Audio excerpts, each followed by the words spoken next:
एक बार बोल दीजिए शिव गुरु महाराज की जय। आइए अनंत भक्ति चैनल में आप सभी भक्तजनों का एक बार फिर से स्वागत है। और आज हम तीज में गाई जाने वाली माता पार्वती और भोलेनाथ का गीत सुनाते हैं। बेलबा के पतवा महादेव के बिछौना माहोरम जेई पैसी सुतल हथिन ईश्रा महादेव होरम।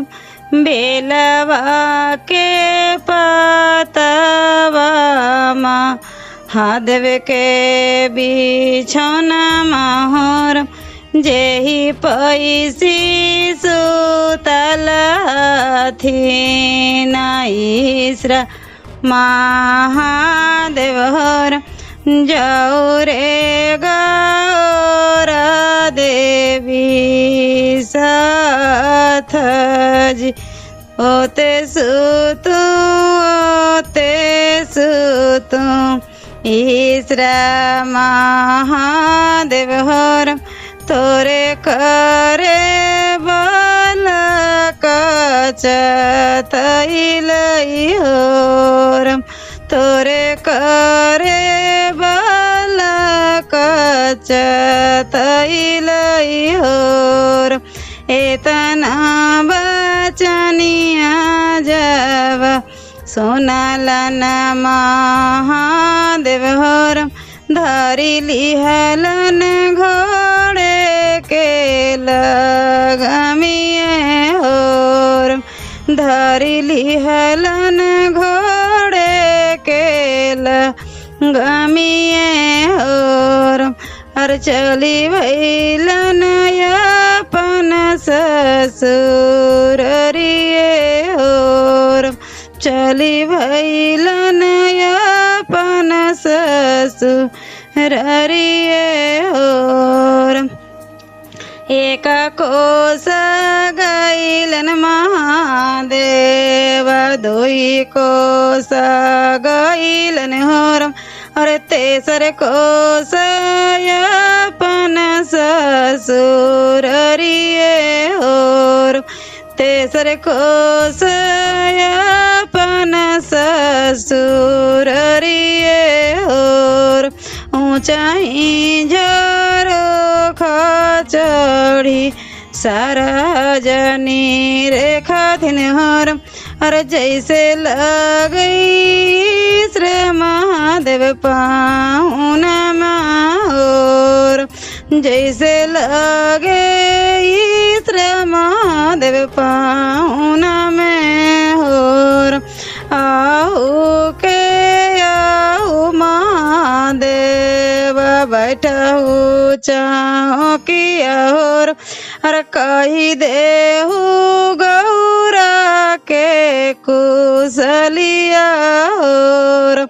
और कही देहू गौरा के कुशलिया होरम।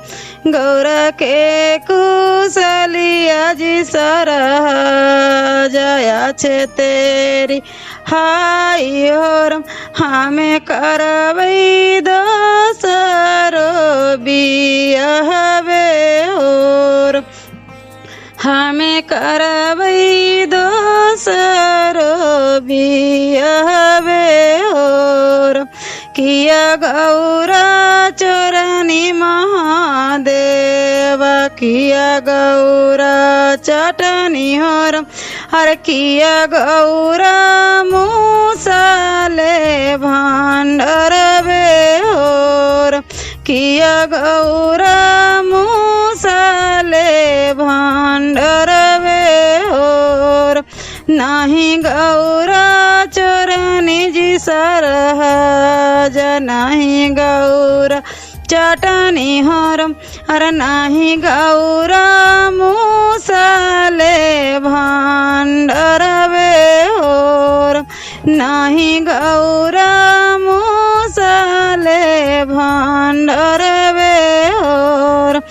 हे कहीं बालक बाजी सरहज गौरायना सैल होर हमें करवै दोसर बियाहवे होर हमें करवै दोसर बियाहवे होर इतना कहिए महादेव उठी खड़ा भइलन होर चली भइलन पर्वत नगरिए होर चली भइलन पर्वत नगरिए होर एक कोस गइलन महादेव दुई कोस गइलन होर तेसर कोस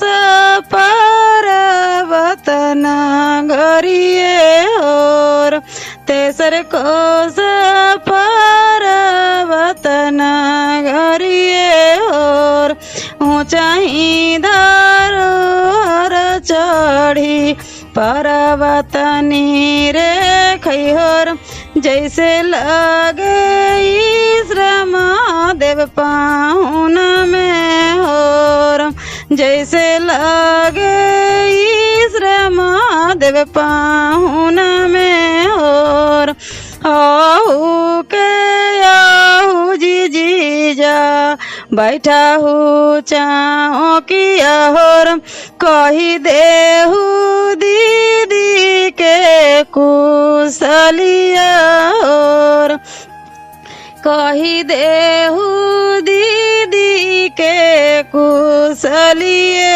होर दीदी के कुशलिया जी पर्वत अच्छे तेरी हाई होर हमें करवै दोसर बियाहवे होर हमें करवै दोसर बियाहवे होर किया दीदी चोरनी महादेव किया दीदी चाटनी हर अरे किया दीदी मूसले भांडरवे होर किया दीदी मूसले भांडरवे होर नहीं दीदी चोरनी जी पर्वत नहीं दीदी चाटनी होर अरे नहीं दीदी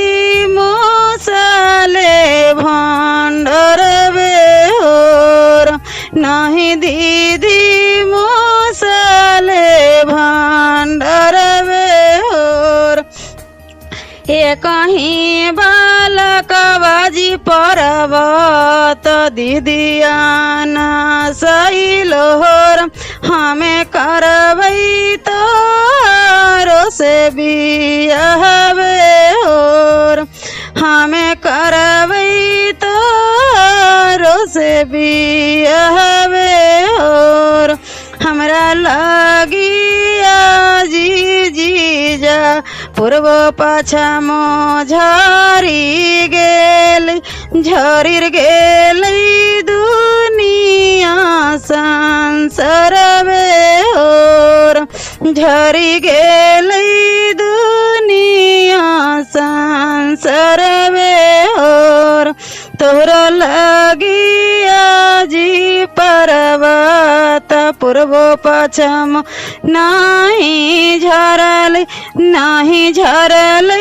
दुनिया संसारवे होर हमें करब तोरो से बियाहवे होर हमें करब तोरो से बियाहवे होर पेनियो में ले उजी पर्वत लहर पाटोरा बहोर पेन्ही लेहू बाती सोगान माहोर पेन्ही लेहू बाती सोगान माहोर भैया जी के बांधबो जी पर्वत घोड़े के लगामिया और बाबूजी के हाथवा घोड़वा बांधबो भैया जी के बांधबो जी पर्वत घोड़े के लगामिया और बाबूजी के हाथवा घोड़वा बांधबो डढ़िया फानाई के लेके जाइबो एक कोस आइलन महादेव दुई कोस आइलन होरम तीसर कोस पानी नागरिए होर तीसर कोस पानी नागरिए होर धरही धरोहर चढ़ी गौरानी रेखथिन हर जैसे लगई श्री महादेव अथिन और जैसे लागे सऊती न ले ले हाथी न और जैसे लागे सऊती न ले ले हाथी न और काने गेला किया भेला टोला है पड़ोसिन हरम हर कैसे कैसे सऊती न परिछियाई होर कैसे कैसे सऊती न परिछियाई होर हाथवा में ले हुजी गौरा टूटलियो सुपावा होर और ना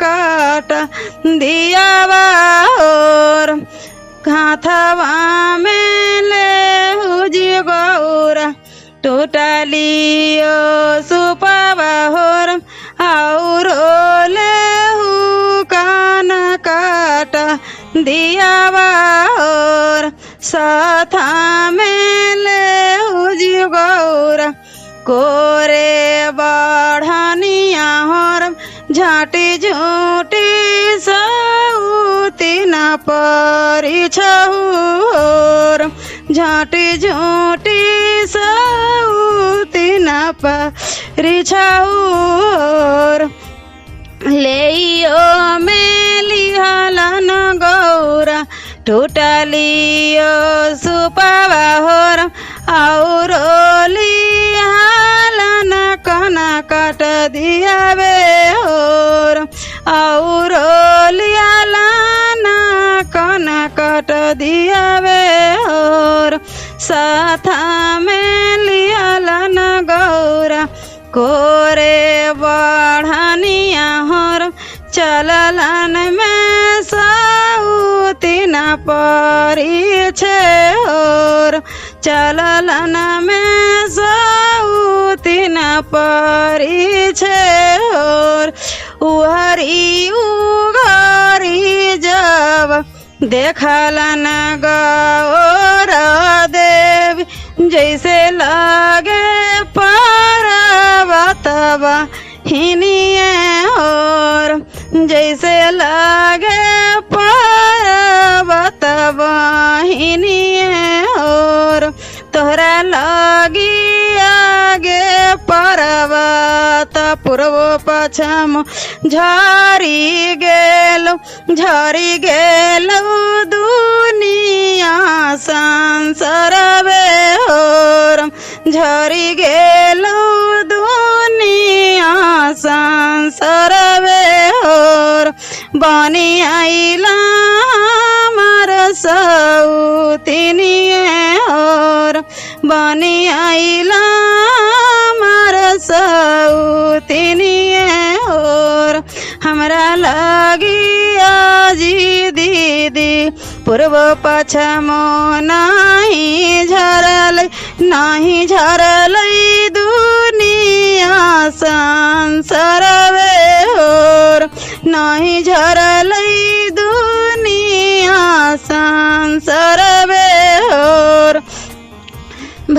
जी के बांधलन गे दीदी घोड़े के लगामी और बाबूजी के हाथवा घोड़वा बांधलन और भैया जी के बांधलन गे दीदी घोड़े के लगामी और बाबूजी के हाथवा घोड़वा बांधलन और दाढ़िया फानाई के लेके अइलन और दाढ़िया फानाई के लेके अइलन और मांगिया के रही आगे पर्वत लहलही रहिया और कोखिया के बिहू न होई जाई है और